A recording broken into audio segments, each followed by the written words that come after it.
Edo handang magsakripisyo para kay Viancy. At Viancy, ano naman kaya ang reaction regarding dito? Well, ito po ay malalaman natin mamaya. At bago po tayo magbigay ng sarili nating komento, mangyari lamang po na tapusin muna ang bidyong ito para malaman natin ang nilalaman nito. Isang mapagpalang araw po mga kalingap. Kumusta po kayo? At sana po ay nasa maayos na kalagayan ng lahat. Welcome back po sa aking YouTube channel Kalingap Vlogs channel na maghahatid sa inyo ng panibagong update patungkol sa inyong paboritong Kalingap beneficiary na si Viancy.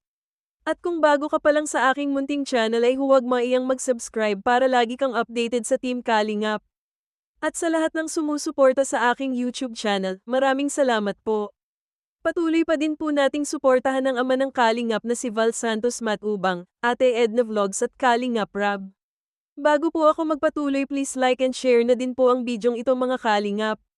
At mga handang isakripisyo ni Edo para kay Viancy malalaman na natin ngayon.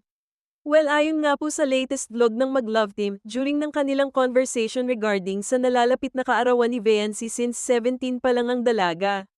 Biglang naitanong ni Viancy kay Edo kung kaya niya bang maghintay. Oo naman ang sagot ni Edo at sinabi pa niya na kahit hanggang 30 ay maghihintay siya sa dalaga. Noong una ay hindi pa convince ang dalaga kung totoo ba ang sinasabi ni Edo na willing to wait siya dahil alam naman natin na medyo malayo ang age gap ng dalawa. Gusto rin kasi ni Viancy na maging stable muna siya sa buhay. Meaning mga kalingap ay nakagraduate na si Viancy sa college at may stable work na din. Well, wala naman nakakasiguro kung ano ang mangyayari in the future but it depends sa dalawang tao kung paano sila magiging patient and eager to win each other. Panoorin po natin mga kalingap ang video clip. Minsan-minsan lang naman eh. At siyempre, tingnan mo naman, bagay na bagay sa'yo yung ganito. Kay Viancy. Sa September 12, 18 ka na, no? Hindi po. Ha? 17 pa lang po, minamadali niyo naman. Ay, grabe. Kala ko talaga, 18 na. Sayang. Pero sa bagay, isang taon na lang naman ang hihintayin ko eh. Ay, ano po? Isang taon para maging legal. Legal? Ano pong legal? Ikaw, legal age pala. Ikaw, legal age yun na pwede mo nang gawin ang gusto mo sa buhay. Mag-asawa ka na. Mag-asawa? Joke lang. Kaya niyo po. Na ano? Kaya ko kahit ano. Maghintay.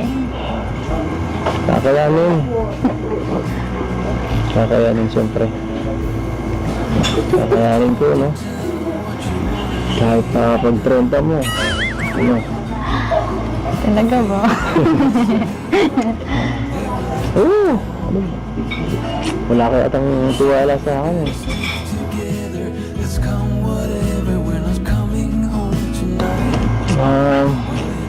Pero isip-isip ko naman. Tagal din, no? 30. Tanda ka na nun. Stable naman na po nun. Ha? Stable na rin ako ngayon.